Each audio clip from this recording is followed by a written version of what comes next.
എന്താണ്? ഡൽഹി സന്ദർശനവുമായിട്ട് ബന്ധപ്പെട്ട് മിനിസ്ട്രി ആശാ വർക്കർമാരുടെ ചർച്ച എന്നുള്ള നിലയിലാണ് പറഞ്ഞത്. പക്ഷേ ആരോട് പറഞ്ഞു? നിങ്ങൾ രാവിലെ ഏഷ്യാനെറ്റ് ന്യൂസ് ചെയ്യുന്നത് എന്താ? ഞാൻ പോയില്ല, അപ്പൊ എന്താ കൊടുത്തത് തലേന്ന് രാത്രിയാണെന്ന് കണ്ടുപിടിക്കാനല്ലേ? അത് നിങ്ങൾ കണ്ടുപിടിക്കും കേട്ടോ, അത് കണ്ടുപിടിച്ചോളൂ.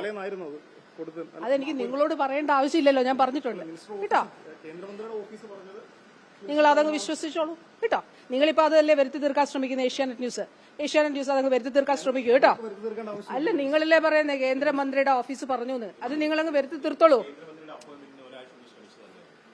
ആര് പറഞ്ഞു? അല്ല, നിങ്ങൾക്ക് എന്താ ഇപ്പൊ പ്രശ്നം? അല്ല, ഞാനൊരു കാര്യം ചോദിക്കട്ടെ, ഏഷ്യാനെറ്റ് ന്യൂസിന് എന്താ പ്രശ്നം?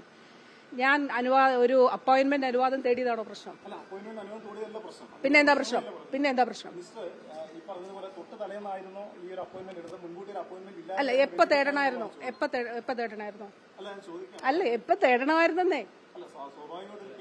അല്ല, ഞാൻ ആദ്യം ഇവിടെ സംസാരിക്കട്ടെ, അവർക്ക് ഇച്ചിരി ബുദ്ധിമുട്ടാണല്ലോ. അതുകൊണ്ട് ഏഷ്യാനെറ്റ് ന്യൂസിന് അല്ല, എന്താണ് ഏഷ്യാനെറ്റ് ന്യൂസ് രാവിലെ വാർത്ത കൊടുത്തായിട്ട് ഇപ്പൊ ഞാൻ വന്നിറങ്ങി പറഞ്ഞു? എന്താണ് ഏഷ്യാനെറ്റ് ന്യൂസിന്റെ പ്രശ്നം? ഞാൻ അപ്പോയിന്റ്മെന്റ് തേടിയതാണോ പ്രശ്നം? അല്ല, ഇപ്പൊ നിങ്ങൾ നിങ്ങളുടെ ഊഹങ്ങളിൽ വാർത്ത കൊടുക്കുന്നു. ആ ഊഹങ്ങൾക്കനുസരിച്ച് പ്രതികരിക്കാൻ എനിക്ക് പറ്റില്ല. ഞാൻ പറയേണ്ട കാര്യങ്ങൾ കൃത്യമായി പറഞ്ഞിട്ടുണ്ട്. ഞാൻ ഇന്നലെ ഡൽഹിയിൽ നിങ്ങളുടെ ഉൾപ്പെടെ റിപ്പോർട്ടറോട് വളരെ കൃത്യമായിട്ട് കാര്യങ്ങൾ പറഞ്ഞിട്ടുണ്ട്. എന്റെ ഉദ്ദേശ ലക്ഷ്യങ്ങൾ എന്തായിരുന്നു? ഇന്നലെ ഞാൻ ഫേസ്ബുക്കിൽ കൊടുത്ത ബഹുമാനപ്പെട്ട സ്പീക്കറുടെ നിയമസഭയിലെ വീഡിയോയുടെ ഡേറ്റ് നോക്കിയാൽ മതിയാകും.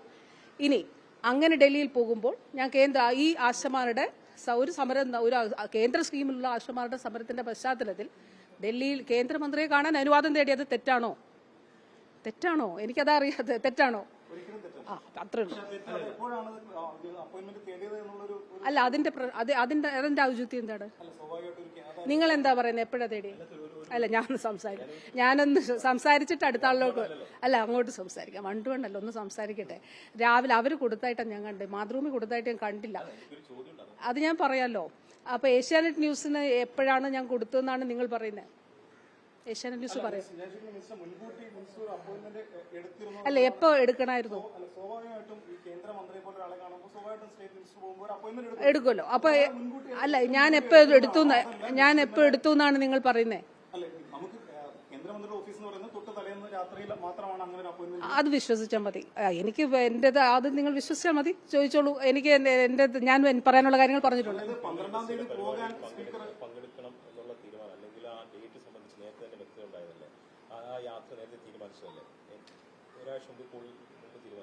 അപ്പോ ഞാൻ 6 മാസം മുൻപ് കേന്ദ്രമന്ത്രിയെ കണ്ടപ്പോൾ മാതൃഭൂമിയുടേതും ഉൾപ്പെടെയുള്ള ചാനലുകൾ ഡൽഹിയിൽ നിന്ന് എന്റെ ബൈറ്റ് റിപ്പോർട്ട് ചെയ്തിട്ടുണ്ട്. ഇപ്പോൾ യൂട്യൂബിൽ കിടപ്പുണ്ട്.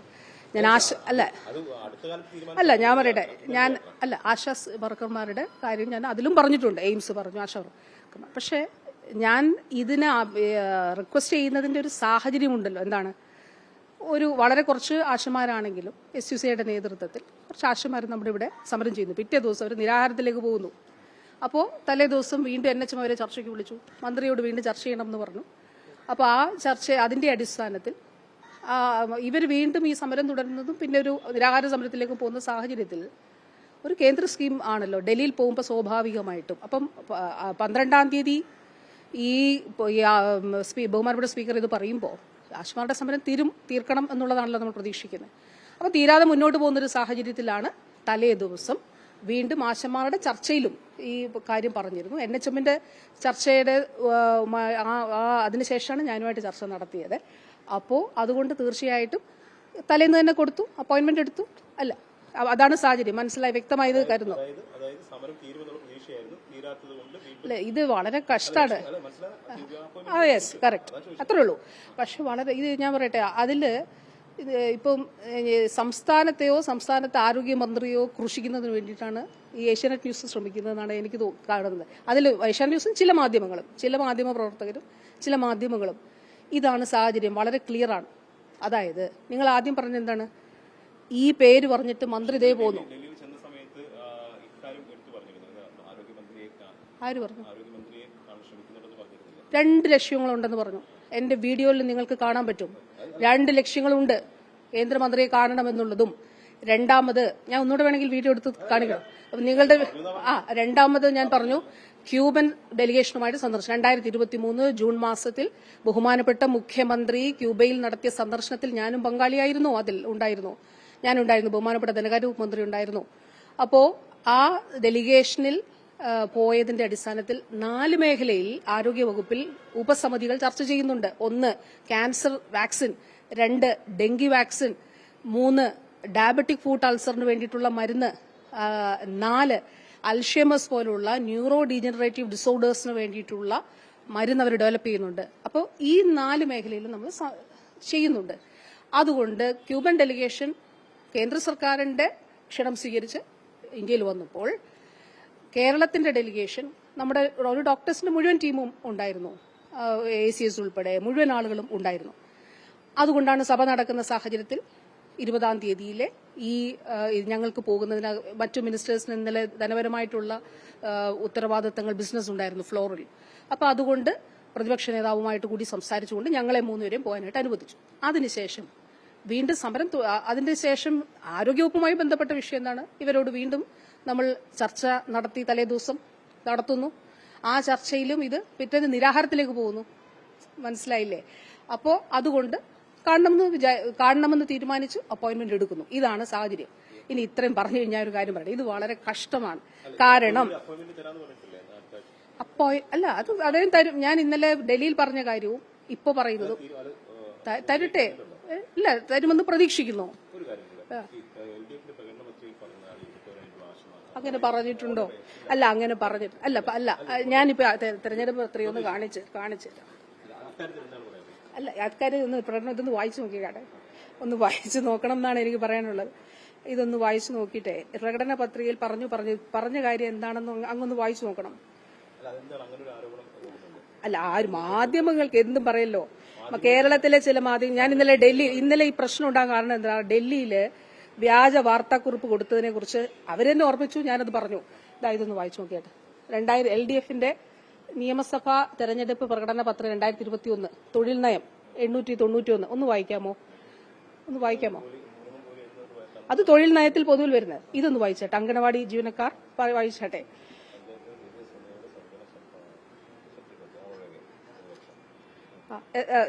പറഞ്ഞാട്ടെ ഒന്ന്. അല്ല, ഇത് ഞാൻ പ്രകടന പത്രിക പറഞ്ഞേ. അല്ല ഇത് ക്ലിയർ ചെയ്യാൻ പറയാം. അല്ലെന്നേ, പ്രകടന പത്രിക നിങ്ങൾ 2021 കണ്ടതല്ലേ, അതിപ്പോഴും ഇങ്ങനെ പറയുന്ന കാര്യം. ഞാൻ പ്രകടന പത്രികയിൽ പറഞ്ഞത് LDF ചെയ്തു തന്നെയാ പോകുന്നത്. ഇനി അല്ല, പ്രകടന പത്രിക പറഞ്ഞത് കേന്ദ്ര വർക്കേഴ്സിന്റെ ഓണറേറിയം വർദ്ധിപ്പിക്കും, കാലോചിതമായി വർദ്ധിപ്പിച്ചിട്ടുണ്ട്. ഈ സമീപനം തുടർന്നിട്ടുണ്ട് ഈ സർക്കാരിന്റെ കാലത്തൊന്നും. അല്ല, അങ്ങ് തന്നെ ഇതൊന്നും എടുത്ത് വായിക്കൂ. അല്ല പറഞ്ഞാൽ പോരല്ലോ, വാർത്ത സത്യം അന്വേഷിച്ച് കണ്ടുപിടിക്കണം, അങ്ങ് വായിക്കണം. പിന്നെ ഒരു കാര്യം കൂടെ പറയട്ടെ, ഇപ്പൊ എന്നെ നിങ്ങൾ കാത്തുന്നത് എന്താണ്?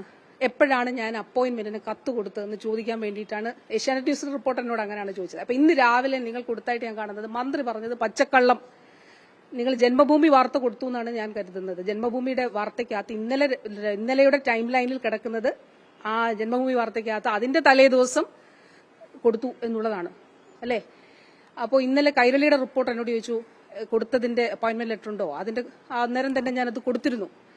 അപ്പോൾ ഈ ഒരു അപ്പോയിന്റ്മെന്റ് എടുത്ത സാഹചര്യവും കേന്ദ്രമന്ത്രിയോട് പറഞ്ഞതും വളരെ വ്യക്തമാണ്. പക്ഷേ അതിന്റെ പേരിൽ അല്ലെങ്കിൽ അങ്ങനെ ഒരു അപ്പോയിന്റ്മെന്റ് തേടിയത് കുറ്റകരമാണ്, ആ അപ്പോയിന്റ്മെന്റ് തേടിയതിനകത്ത് പ്രശ്നമുണ്ട് എന്ന് വരുത്തി തീർക്കാൻ ശ്രമിക്കുന്നത് വളരെ മോശമായിട്ടുള്ളൊരു കാര്യമാണ്.